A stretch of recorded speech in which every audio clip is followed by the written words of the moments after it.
Chhattisgarh CM Vishnudeo Sai ने किया medical college का भूमि पूजन, तो वहीं आरक्षक भर्ती को लेकर अभ्यर्थियों ने रोष व्यक्त कर न्याय की गुहार लगाई।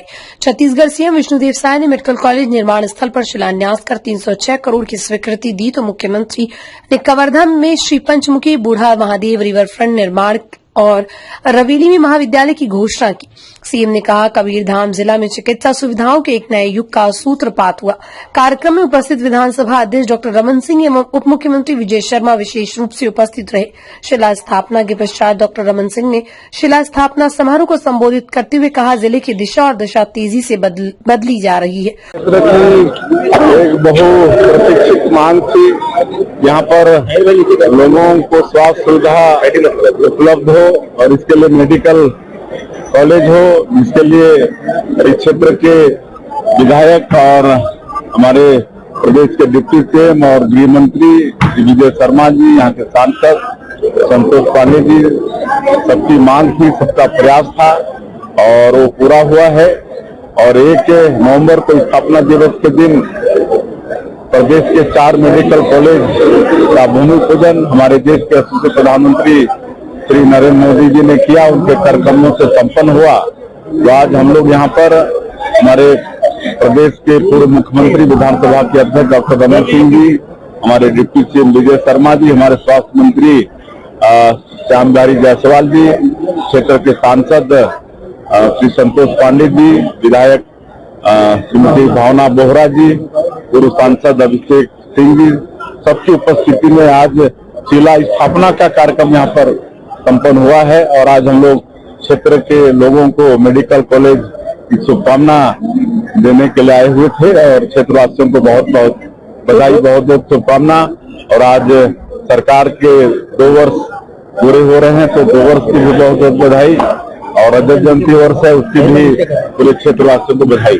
घोषणा हुई है, हमारे विधायक जी की मांग थी डिप्टी सीएम साहब का कि यहाँ पर एक बहुत बड़ा क्षेत्र जहाँ पर हमारे बेटा बेटियों के लिए उच्च शिक्षा के लिए कॉलेज की आवश्यकता थी। तो रवेली जो एक बड़ा गांव है, वहाँ पर आने वाले समय में कॉलेज की स्थापना होगी। और एक बूढ़ा महादेव है, वहाँ पर नदी है, नदी का तट वो कट रहा है, तो उसकी सुरक्षा के लिए वहाँ तटबंध का भी निर्माण कराएंगे। रेलवे की मांग काफी है। तो वहीं छत्तीसगढ़ में आरक्षक भर्ती में चल रही अनियमितताओं पर अभ्यर्थियों ने छत्तीसगढ़ सरकार पर आरोप लगाते हुए कहा, पुलिस भर्ती के लिए वर्षा से कड़ी मेहनत कर रहे हैं, लेकिन भर्ती प्रक्रिया में निष्पक्षता नहीं है। पुलिस द्वारा आरोप लगाया जा रहा है और हाईकोर्ट का दरवाजा खटखटाया। निसंदेह बिल्कुल ही जहाँ तक संतुष्टि हो जाना ही चाहिए। मैं जिनका सिलेक्शन हुआ है उनको बधाई देता हूं, नहीं हुआ है उनको कहता हूं कि फिर प्रयास करें। मैं बिल्कुल दावे के साथ ये कहना चाहता हूं, जिनका फिजिकल हुआ उन्होंने अपने नंबर को देखकर सामने हस्ताक्षर किया है फिजिकल में। फिर रिटर्न एग्जाम हुआ जो ओएमआर शीट पर हुआ, तो ओएमआर शीट पर जो हुआ, तो ओएमआर शीट पर उन्होंने जब नंबर लगाया तो उसका आंसर शीट निकला, तो मिलाकर जान गया कि उसको कितना नंबर मिला है। इसके बाद 3 बिंदु और बचते हैं जिसमें किसी को बोनस मिलता है, कोई एनसीसी वाला है या ऐसे कुछ है, वो 3 बिंदु है जिस पर बोनस मिलता है। यही आधार है इसके सिलेक्शन का। किसी को फिजिकल में कितना मिला, फिर रिटर्न में कितना मिला और इसके बाद इसमें कितना मिला। अगर बोनस उसका है तो वो फिजिकल और रिटर्न के बाद बोनस एक अतिरिक्त चीज जुड़ती है। लेकिन इसके बाद भी अगर किसी को बात हुआ है, जो बात एक कह रहे हैं, अगर किसी को परेशानी हो रही है तो 3 दिन आज से ही शुरुआत हुई है।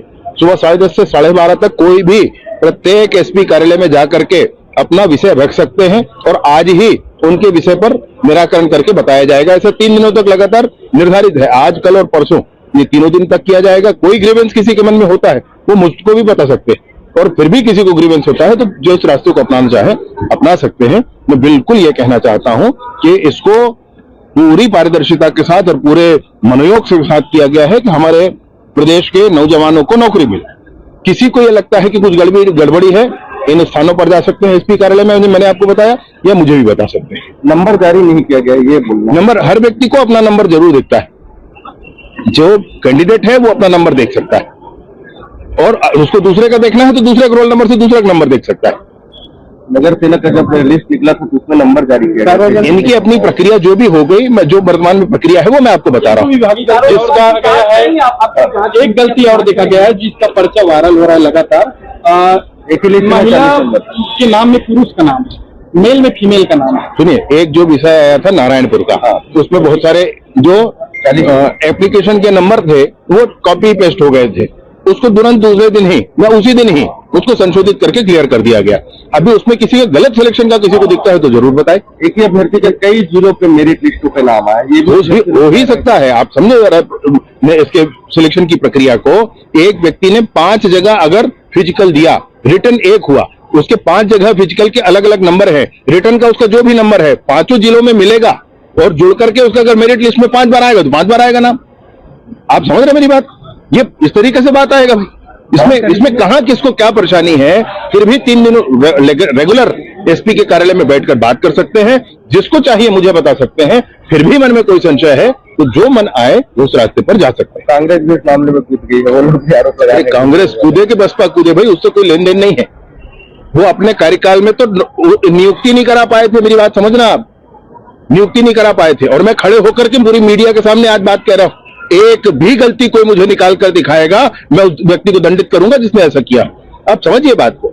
मैं संशय वाली कोई बात नहीं है भाई, एक संशय वाली बात नहीं। मेरे पास, मैं विधानसभा का सदस्य हूं, मेरे पास मेरे क्षेत्र के लोग आते हैं, ये आपका विभाग है, आपका ये होता है, आप हमारे बच्चे का करा दीजिए। मैंने कहा कि आपके बच्चे का जो आप होगा ना एडमिशन कार्ड, वो आप मेरे को दे दो, मैं जहां पूजा करता हूं वहां रखूंगा, मैं उसके पीछे नारियल बदूंगा, मैं रोज भगवान को, हनुमान जी को आरती अगरबत्ती लगाकर कहूंगा कि बच्चे का सिलेक्शन हो जाए। इससे ऊपर मैं कुछ नहीं कर सकता। मैंने अपने क्षेत्र के लोगों को कहा है। तो इस पर कोई एक व्यक्ति तर्क संगत मुझे समझा दे कि यह गलती हुई, मैं मान जाता हूं और उसके बाद मैं उसको व्यक्ति को दंडित भी करूंगा जो उसने ऐसा किया होगा। धान खरीदे वोटर से लेके टोकन तक से 16 मार्च में धान खरीदी में जो समस्या आई थी, धान खरीदी में जो समस्या आई थी उस पर मुख्यमंत्री जी ने चिंता करके और उसको स्पष्टता करने का निर्देश भी दिया है। कैरी फॉरवर्ड नहीं हो रहा था, वो कैरी फॉरवर्ड होना शुरू हो चुका है। कैरी फॉरवर्ड होने के साथ साथ रकबा परिवर्तन नहीं होता था, वो होना शुरू हो गया है। एग्री स्टेक में अगर किसी ने अपना पंजीयन कराना चाहा है और उसको अनुमोदन नहीं होता था तहसीलदार से, वो होना शुरू हो चुका है।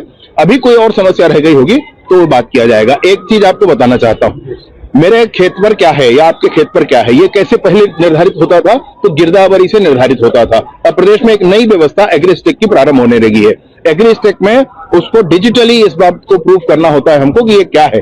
तो यहाँ दोनों ही व्यवस्था एक साथ लागू हुई, इसलिए थोड़ी परेशानी हुई है, लेकिन उसको भी अभी क्लियर किया गया। क्या सभी धान आप खरीद सकेंगे? अरे कोई बात ही नहीं है भैया, कोई बात ही नहीं। किसानों से किया वादा है, सब किसानों का धान खरीदा ही जाएगा भाई। उसमें कोई अगर ऐसी संशय कर रहा है तो वो मुगालते पाल रहा है, वो दिवा स्वप्न देख रहा है, वो सोच रहा है कि विष्णुदेव जी की सरकार कोई गलती करेगी। भूल जाए इस बात को।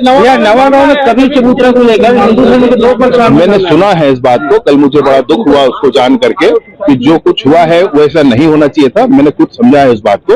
तो नवागांव के संदर्भ में प्रशासन के तौर पर, प्रशासनिक तौर पर जो अपना कार्यवाही होगा प्रशासन वाले करेंगे। जान दे वो खिलाड़ी छोड़ के निकल जाएंगे, जल्द ही ना